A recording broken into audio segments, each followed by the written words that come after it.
I'm Win Damon on Joppa Radio, 96.3 FM. And our guest this morning is Sarah Hayden, director of The Hub. And Sarah, good morning to you.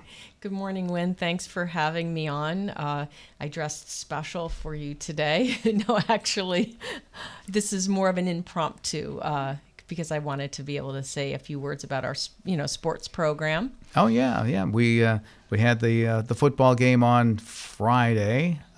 A technical glitch or two, but we got it on. So I'd call that was a disaster. But if anyone wants to, come down and watch what goes on during a disaster, they can come down here and see some frantic running around.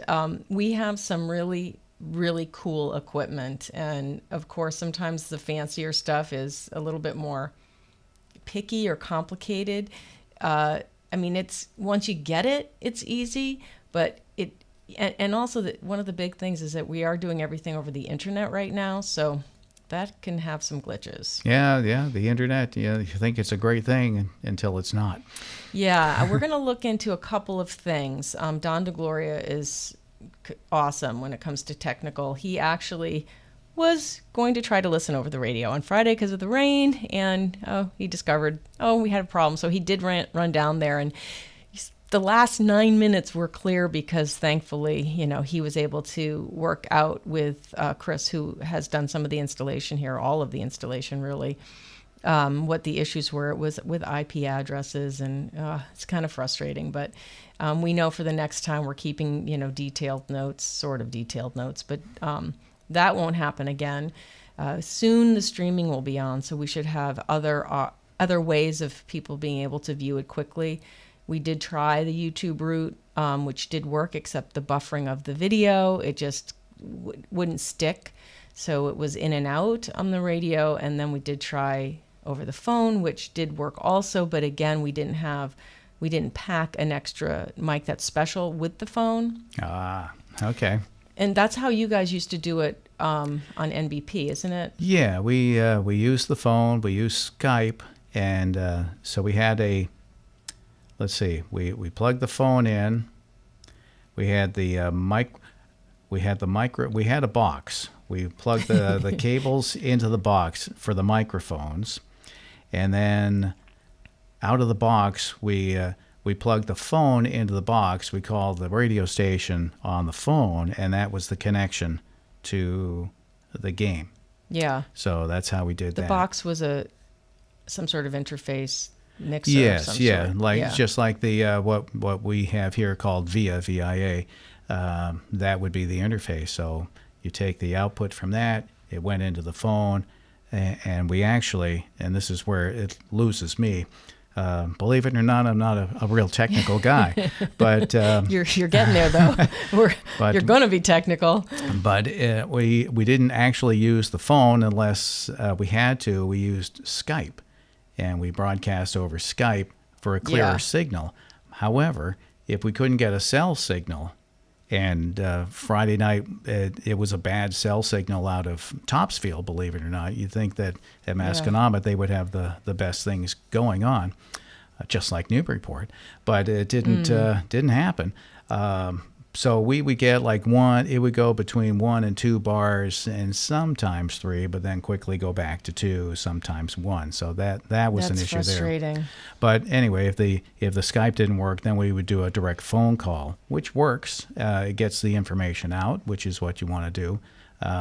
It sounds like a phone call, but people talk on the phones all the time anyway. So they know what a phone call sounds like. Yeah. So we'll have what we're going to do moving forward is the VIA will be the number 1 because that actually goes direct to the transmitter. So that's the best sounding. So if people have heard sometimes it sounds good, sometimes it doesn't, the VIA is what sounds really good because it's, you guys are using microphones that are plugged right in. That's the best thing. And then the announcer that's for the game is in the background. And then the second will be, I think, the Skype X talk show we have here. We just need to, we just got it working. It was needed a firmware update, so we have that going. And so that will be like what you guys had, only it's even more rugged. It'll hold the Skype. Okay. So hopefully that will. And then third, we do have the radio, the phone that goes right to, you can for call-in. Yep. So God willing, we are going to get the next game is going to be good. It's going to be good.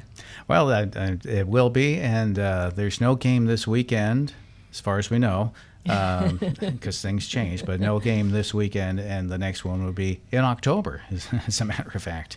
But part of the things that make broadcasting so exciting is the fact that when you get into it, you need to learn how to do it and all that stuff, and that's one of the aspects of the hub. Besides the radio and the channels 8 and 9 and whatever comes up our way, there are other aspects of the hub, and one is a teaching aspect, and that's something you're working on. Yes, exactly. So the new website, again, I know all these things people hear, we have a very small staff, and we have a big mission, and the move was a lot to do, and we wanted to upgrade the website, which it looks fantastic. We just need a few more things. They've done the streaming aspects. We need the radio streaming, and there'll be a lot on that website that will say coming soon, but I just can't produce all of the pieces. But one thing that they will see is that whatever we're beginning to offer for training and workshops will be through a portal, a member management portal called Isaac. But prior to that, there'll be some description called Newburyport Athenaeum, which is was taken from something that was here in 1809, I think, was the first Newburyport Athenaeum. Oh, wow. And it was here for 40 years. It lasted about that time. And 5 years after that, I think the public library began. There were many libraries. So this is sort of a look back at history, taking that idea of a library, an Athenaeum, and there are Athenaeums here, but an Athenaeum would be a place for disseminating useful information and knowledge. So hopefully there'll be some useful information to disseminate. We're going to have some, sportscasting classes. Sarah Brocher will be teaching how to use the 3Play. A lot of these courses or workshops will be basic with a membership, and then we'll begin to offer some more advanced, level 2, level 3, whatever of the different things, and those will be for a fee because we'll be paying people as contractors for that. But we hope to really build our sports broadcasting program because you and Richie have had a foundation here for so many years. We just need to expand it, and we're going to utilize you two as our founding teachers. Oh boy. Yeah. So for people who are out there listening, if you yourself are interested, or somebody who's interested, or any students who are interested, just keep checking, or just come down and let us know you're interested. We always are looking for help with the games, and doing live sports actually is really fun.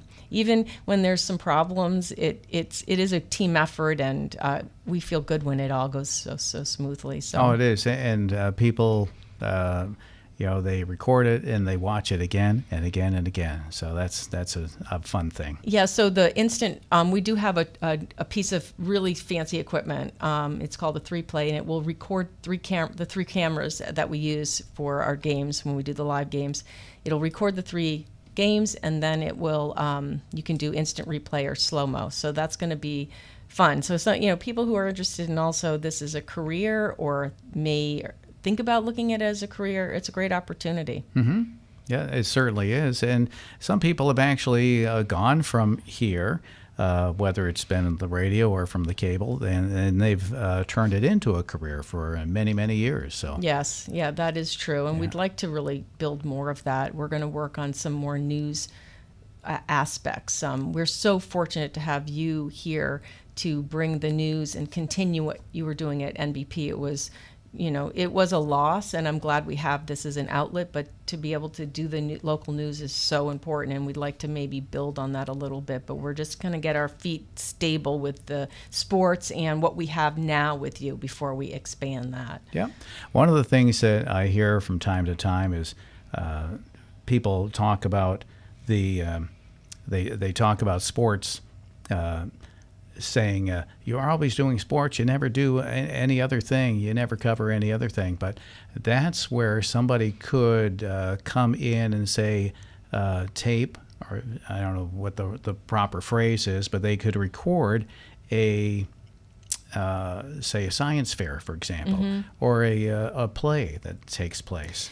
We actually do more things than people may see. We will have, with our new streaming of the channels, we had it before, and we do put everything on YouTube, Port Media YouTube, so people can look through it. But what we didn't have are our members' programs because it was under Port Media. But with our VOD, we'll probably have a section with the members' programs. So if someone does come in, so we had someone film, this is another thing we're going to be starting for nonprofits. Nonprofits who join will also have the opportunity to have an event filmed. I'm also building up the production crew for that, because if we had more than 2 events in an evening, it would be hard because we don't have the capacity. But we do have, we're starting that. So I have some staff at the high school students who are helping with some things like that. And we did film the Port. Is it called Port? It's not Port Follies. It's Port Bury. Port Bury Follies. Oh, okay. We recorded that? Yeah, so it was last minute. Yeah. Suzanne Cameron called, and I was able to scurry and find a student, Maximin Clement, who is paid. He was hired to do that for that nonprofit. Uh-huh. And but because it was last minute, the audio was just what we got out of the theater. It should be good. It is a recording, so next time, we should have some advance notice. And she didn't know, and this is a sort of a new program I'm rolling out. It'll be on the website, so that other nonprofits, because we are asked quite often to film things, but we really can't. So if this helps to build more nonprofits joining, I can use those funds to put towards paying a staff member to be able to go out and do that. Or, if there's a volunteer, that's great. But if I say we're going to be able to film an event for you, it's like a 2-hour event, then I'd like to be able to be sure to do that. So it's great. Yeah. I'm looking forward to seeing that, because I was here putting out fires for the football. Well, trying to light a fire for the football, actually, is what I was trying to do. But yeah. Well, that's neat. I've never had a chance to go see that. It's been happening for a few years now. But the Port Bury Follies, that will be nice to see. Especially interesting during an election year too, because it's all the candidates tend to get involved. Yes, and I heard that everyone did participate, so I'm looking forward to seeing that as well. Nice. Good. Yep.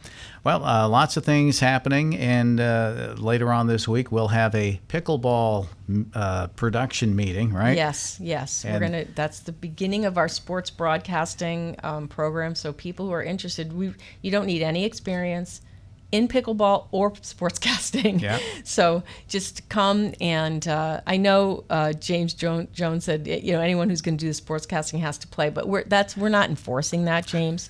It would be nice, it'd be fun, but you don't have to. But yeah, we have a lot going on. Stop by and see us soon. I'll be able to tell you the website's up. Yeah, that will be nice. I went to it, what I thought was the web address, but it wasn't hooked up yet. So. Right. So portmedia.org is still working, but I've tried to strip down as much as possible there because there were links going nowhere. And then the new one will be ncmhub.org. NCM Hub. Sperling Interactive has built and designed it, and it's really fantastic. But it has a lot.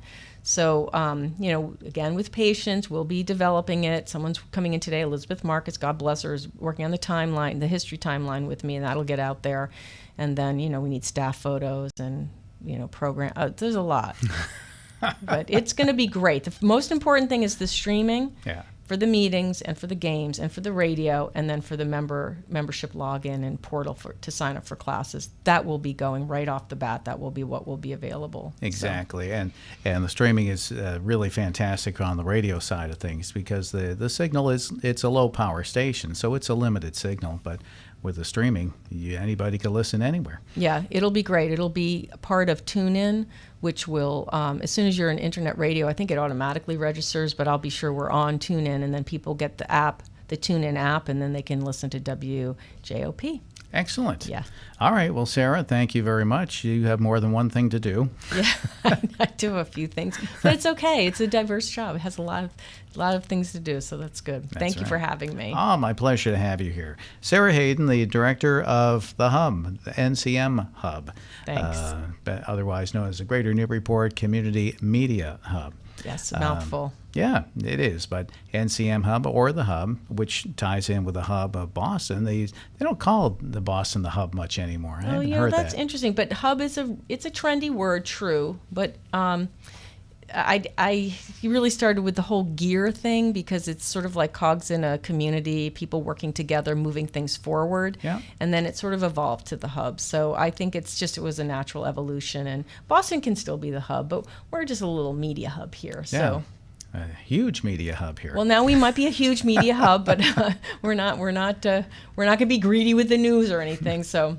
But I like the I think it was Einstein, wasn't there a picture related to Einstein with the brain and all these gears and the yes, well, yeah, that I think Jessica Harrington put a T-shirt together for our one of the events we did this summer, and that had some of that alluded to that kind of thing. But someone's using that. Oh, okay. I think. So the trademark attorneys came by. Yeah, they did. So did they really? No, they didn't really. No, but you have to be careful. We really do respect other people's work, and I just want to put a plug in for the Daily News and the local newspapers. They are super, super important, and same even with the bigger papers, the Boston papers, and I encourage everybody to continue supporting our local newspapers. It's very important at this time that we continue to support local media. Yeah, it's absolutely. There was when all this radio stuff was happening several weeks ago, which now is almost 2 months ago. Time flies. There was a lot of coverage in the Daily News. Stuart Lytle came by the other day, did a nice article. That was a great article. Yeah. So that's nice. Yeah. So, all right. Well, Sarah, thank you so much. And, thank you. And I'll see you scurrying around like the Tasmanian devil. Yes. I just have to get a calorie burning aspect of that Tasmanian devil. All right. Thank you very much. Oh, you're welcome. Sarah Hayden, the director of the Hub here on Joppa Radio, WJOP LP 96.3 FM in Newburyport.